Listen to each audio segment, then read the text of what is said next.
ரொம்ப நாளாகவே பூச்செடி வாங்கணும்னு நினச்சிட்டே இருந்தேன். ஃபைனலாக இன்றைக்கி வந்து வாங்கியாச்சு.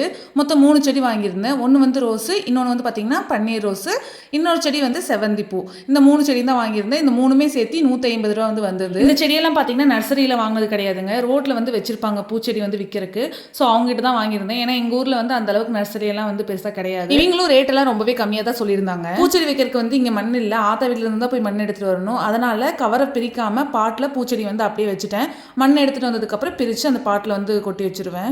ஆத்தா வீட்டிலேருந்து கீரை விதையெல்லாம் கொஞ்சம் எடுத்துகிட்டு வந்திருந்தேன். அதெல்லாமே வந்து 2-3 பாட்ஸில் போட்டு வச்சுருந்தேன். அதெல்லாமே இப்போ தான் வந்து துளிர்விட ஆரம்பிக்குது. இன்னும் கொஞ்ச நாள் போனால் நம்ம வீட்லேயே வந்து ஆர்கானிக்காக கீரை வந்து அறுவடை பண்ணிடலாம். அந்த வீடியோ வந்து கண்டிப்பாக நான் வந்து உங்களுக்கு ஷேர் பண்ணுறேன். வெந்தயக்கீரையும் புதினாவும் நல்லா சூப்பராகவே வளர்ந்துருந்தது. ஆனால் மல்லித்தலை வந்து அந்த அளவுக்கு வளரல.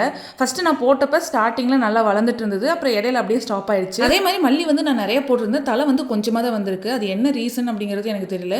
யாருக்காவது இந்த ரீசன் தெரிஞ்சால் கண்டிப்பாக கமெண்ட் பாக்ஸில் கமெண்ட் பண்ணுங்கள்.